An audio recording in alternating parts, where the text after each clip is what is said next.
Sega, this is a really weird analogy for puberty. In the entertainment industry, remakes are essential for certain titles. Some things that may be considered incredible during the time may be considered outdated in the future and thus could be remade for newer audiences. Video games are no stranger to these types of things. There are tons of remakes of beloved titles out there for many to enjoy. Some may even be contenders to be considered one of the greatest games of all time. And then there's Sonic. Sonic the Hedgehog isn't a stranger to remakes per se, more so a stranger to good ones. While, yes, there may be a few diamonds in the rough, most remakes or remasters of highly praised games in the Sonic series are regarded as some of the worst ways to play these beloved titles. So, I've decided that I'm going to discuss these poorly received remakes. Remasters, I guess. Sonic hasn't really received proper remakes of his games where the entire game is reworked from the ground up for newer platforms like how, say, Final Fantasy or Spyro the Dragon have. However, while he hasn't seen many remakes, he does have many re-releases dubbed remasters under his belt, where the base game is mostly still intact, but it's heavily modified for a higher standard. So while people don't consider those remakes, I'm gonna count them as I go on my rambling today. Anyway, without further delay, let's take a dive into the dreadful world of awful Sonic remakes. Let's take a look at what would really be considered the first Sonic remake, Sonic Adventure DX Director's Cut, which wasn't even made by the original director. Sonic Adventure DX was a re-release of the original Sonic Adventure for the Sega Dreamcast. After Sega left the hardware business, they re-released a bunch of their games onto, at the time, current hardware, and that included Nintendo's GameCube. This initiative started not with Mario and Sonic at the Rio 2016 Olympic Games, but rather with Sonic Adventure 2 Battle, continuing on with Sonic Mega Collection, and coming into what we're talking about right now with Sonic Adventure DX. Unlike Adventure 2 Battle or Mega Collection, DX entirely changes the visual appearance of the game and also unfortunately adds a few issues that weren't in the original version. Where the original Dreamcast version went for a stylized, realistic look, DX completely changes it to have more cartoony textures. The lighting is also completely different, and by that, I mean it's entirely removed. The original Lantern engine that powered the Dreamcast version has been completely dissolved, being replaced with something else that really doesn't look that great. It gives some things this really weird shiny look to them and gets rid of the nice effect on the buildings and water at nighttime. The characters themselves are also changed, going from a more primitive, shorter look, feeling more like the classic renditions of the characters, to a more elongated, noodle-like appearance, being more accurate to the game's art. I don't dislike how they look, but I don't like them either. The models themselves are perfectly fine, but the way they're implemented into the game is not. They still use the original animations that were meant to go with the original models, so you have Sonic's legs being where they shouldn't be and his hands bending in a really weird way. On top of that, since the lighting is different, the characters look more plastic-like rather than the more realistic look with the fur textures from the original. It isn't all bad though, there are still a few positives. The game's frame rate has been doubled and the ability to skip cutscenes has been added. You're also able to play some 8-bit Sonic games in a side menu. For the two people who want to play Sonic Blast on their TV, this is the place for you. No other positives off the top of my head exist outside of the map they added in the pause menu. And that's really the GameCube remaster of Sonic Adventure. While there are genuine problems with it, most of the problems are just personal gripes and a few extra issues. It's an okay way to play the game, but if you have a way to play the Dreamcast version or something similar to it, go for that instead. However, Adventure DX wasn't done spreading its disease, because about 8 years later, the game received a port to digital storefronts on PS3, Xbox 360, and PC, and this is an official product. How? How does something of this quality get released by a AAA corporation? The Adventure DX re-release, which I will be dubbing Sonic Adventure Digital for simplicity, is awful. There's no other way to put it. It's Sonic Adventure DX, which I was already not a fan of, now with more glitches, worse visual issues, new audio issues, and a bunch more. Like, this glitch where Sonic falls into Emerald Coast doesn't even happen in the Dreamcast version, but it happens here. It probably happens in the GameCube version too, but I wasn't that ticked off whenever I talked about it. Like, I know I've said this already, but as someone who has experienced and 100% of this game on original hardware, I don't understand how Sega thought this was a serviceable way for people to experience the game.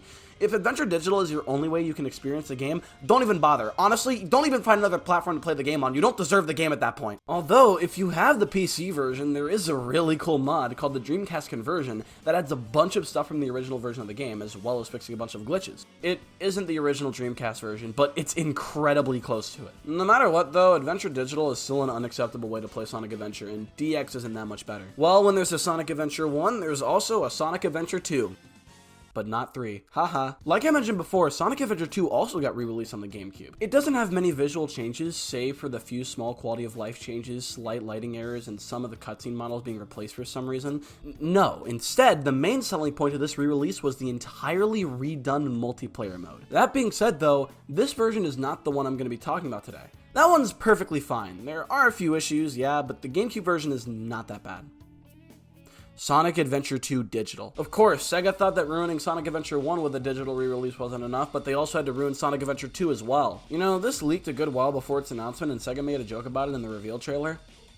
That's the only good thing to come out of this port. Sonic Adventure 2 Digital is nowhere near as bad as its older brother, but that doesn't really make it any good either. The game is in widescreen now, but the game still isn't optimized for it. For example, this cutscene where Sonic and his friends are in a cave normally looks like this, but now we can see Amy's lifeless husk. The audio is also weirdly mixed in this version. Since the Dreamcast had a little quirk that allowed for the audio to be balanced when coming out of the console, Sonic Team made all of the audio sound louder to take advantage of this and make it sound better than it would have been if it were balanced manually. However, no other console had this feature, thus the game now sounds like this. The gameplay is also different. For example, the homing attack is far less accurate than on the GameCube or Dreamcast versions. As well, the rail grinding mechanics are much more sensitive, making it to where you have to slightly tap the analog stick, otherwise if you do it too much, Sonic will lose his balance and fall off easier. But like I said, Sonic Adventure 2 Digital isn't the worst thing out there, unlike Adventure 1 Digital. If this is your only way to play Sonic Adventure 2, it's perfectly passable. The modding scene for this game has also added a bunch of improvements from the original Dreamcast version, although it isn't anywhere near as in-depth as Adventure 1's Dreamcast conversion. Well, how about we make the move from console remakes to handheld remakes? I've made a big mistake. Sonic Genesis is a remake that needs no introduction. It was released the same day as Sonic 06. I think that tells you all you need to know. Sonic Genesis is a port of the first Sonic game for Game Boy Advance. But something as classic as the first Sonic game can't be screwed up as easily as the adventure games. There's no way that it could be that bad. And then you remember the company who made it. Sonic Genesis had plenty of issues that weren't found in the original game to make the overall experience unnecessarily tedious and annoying. For starters, the game's camera zoomed in closer to Sonic due to the Game Boy Advance's tiny screen, making it far more difficult to see where things are coming from and where to go. If that were the only issue, this remaster would honestly not be that bad. There have been other remakes of 16-bit games to the Game Boy Advance, and they've been stellar. The difference here is that not only does Sonic Genesis have less screen estate than those games, but it also has a whole museum of other issues too. The sound is really wonky, having this weird sound font for the music and some of the sound effects being entirely different. Sonic's movement is incredibly awkward. He'll act weirdly when he jumps towards a different direction, and he is incredibly heavy, causing his jump to feel really lacking. His general control in the special stages is also completely out of whack, dropping like a rock after jumping and straight up not being able to jump at times. His movement is especially not helped by the slowdown the game possesses. It'll randomly come to a crawl for seemingly no rhyme or reason, completely breaking the pace of the game. The issues with this version of the game are seemingly endless, like the sprites aren't even centered, what? Although, you can play this game in Anniversary mode, which adds the spin dash to the game. Yeah, and I can add Kool-Aid to lighter fluid, doesn't make it any less flammable. Sonic Genesis is just plain unfun. There's no getting around that. It doesn't really help that there are other fan-made ports of Sonic 1 to Game Boy Advance, and outside of the zoom camera, they're nearly flawless. Sega really doesn't have any excuse as to why Sonic Genesis came out this way. If this is your only way to play Sonic 1, you're lying. Next up is Sonic Colors Ultimate. Oh, sorry, let me fix that. Go back! Sonic Colors Ultimate, one of the latest in Sega's endeavor to not remaster any Sonic game released between the years 1997 and 2009 onto modern platforms. After the release of the Sonic the Hedgehog movie in 2020, the series started to see a rise in popularity it hadn't seen since the 90s. So, obviously, Sega had to capitalize on it. Kishimoto and Frontiers aren't returning our calls. It's just a cold. In the fall of 2021, Sega teamed up with Blind Squirrel Games to release Sonic Colors Ultimate to coincide with the release of Shang-Chi. This remaster was panned on release for its many issues relating to performance, visuals, and even audio, but how can this be? Sonic Colors is a great game. How could Sega possibly make a bad remaster of an incredible game? What did they do this time? Sonic Colors Ultimate has many issues that weren't present in the original game. For starters, the press start text isn't centered. That's a good sign. The game's visuals have been completely overhauled from the original Wii version, and in my opinion, a good majority of these don't look too hot. The blue makes everything feel far brighter than they should be, especially Sonic, who now has an invisible sun reflecting off of his spikes at all times. It all just has an effortless, reshade filter feel to them. If they just reused the original visuals, we would be fine, but guess who can't have nice things? The music has also seen a facelift. Planet Wisp, for example, rather than having the environmental tracks that were created to immerse you in the stage's overall theme of Dr. Eggman's industrial creations ruining the lives of the inhabitants of this planet, we're given music I'd hear at a fraternity party.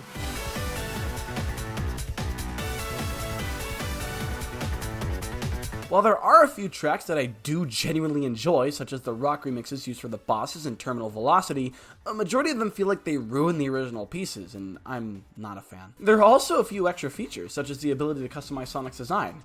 Yes, finally! A Sonic that the player can change to their liking is something that's been a requested feature for eons. Okay, I guess we can only change the gloves and shoes and have a weird slapped aura. Alright then.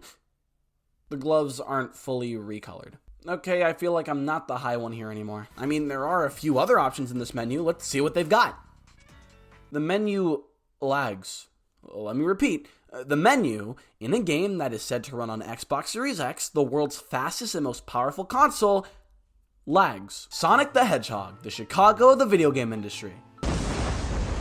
That was a joke. On top of the extra menus, there's also this new mode called Rival Rush. Here, you can race Metal Sonic in one of the 6 acts in a zone, and it's very bare bones, to put it lightly. Rival Rush, do you accept? Why yes please, I love pop-up ads. It really just feels like a time attack mode with icons on the side that sometimes don't even match your location. I'm halfway through this level and yet it still says I'm at the very beginning. Then there's the new Jade Ghost Wisp.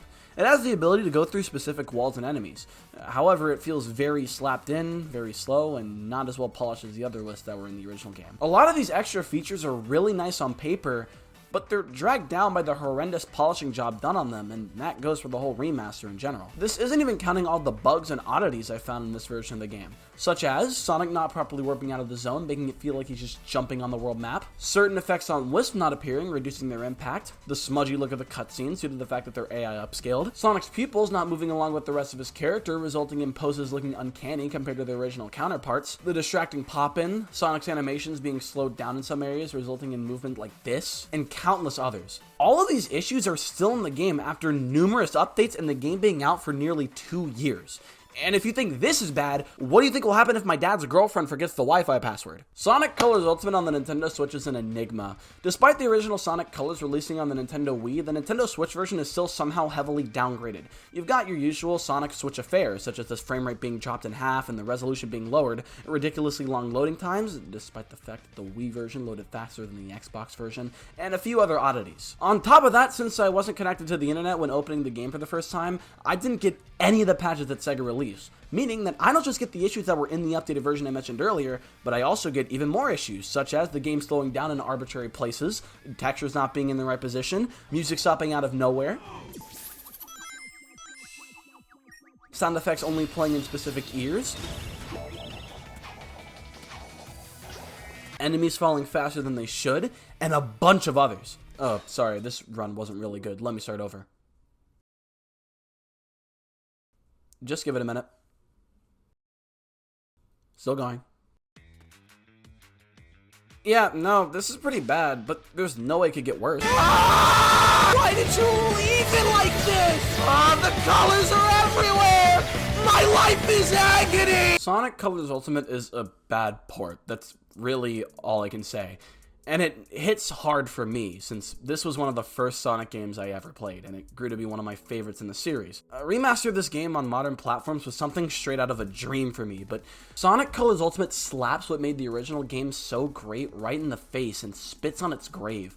I just don't understand how this game even costs money. If this is your only way to play this game, which is incredibly likely since this is one of the only ways to play the game on anything but a Wii, I wouldn't recommend it. If you're really desperate to play Sonic Colors, then you really have no other choice in purchasing Ultimate anyway, so pick it up if you really want it that bad.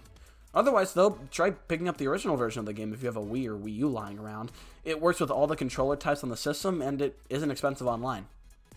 Or you could just emulate it. After Sonic Colors Ultimate release, Sega made sure that the next time they remastered Sonic games, they wouldn't have horrible quality control and would actually be considered one of the best ways to play the games.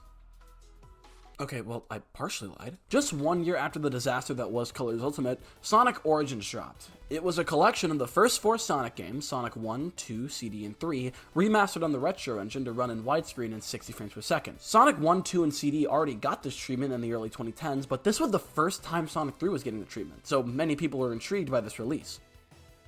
how do they mess it up this time? To start off, what does Sonic Origins get right? Well, for one, these are console ports of the freshened up, modernized versions of the classic Sonic trilogy, including multiple new inclusions, quality of life improvements, and for some, new characters. The original versions were stuck on mobile, and fans have been begging for them to be ported to console, so finally having them here is nice. Origins isn't just a straight port, however, as it also comes with new modes such as the mission mode, where you're given short, bite-sized quests that add replayability to each game. Then there's the story mode, which has you playing each of the games in a row with animated cutscenes playing between each game. The museum that has multiple concept pieces, videos, and music from nearly all the classic Sonic games. Boss rushes for each of the games, and the drop dash from Sonic Mania implemented into each game. This all sounds great, and it is, but there are tons of problems that scale down the positives. The problems in Sonic Origins aren't massive to many people, but depending on how much you know about these games, they can kinda sting. For one, the drop dash in Sonic 1, 2, and CD are hastily slapped in, just activating a weak spin dash once you hit the ground. It's especially bad in Sonic 1 and 2, where roll lock, a code that keeps Sonic from moving in another direction while jumping,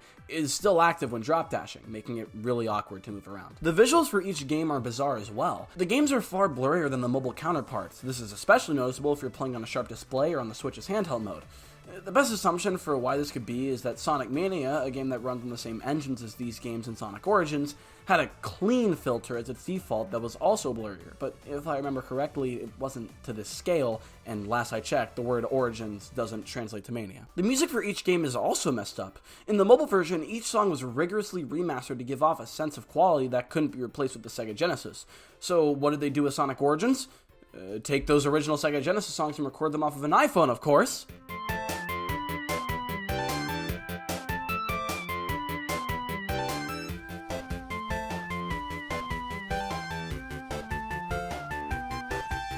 This especially applies to Sonic 3, where the music is straight up muffled.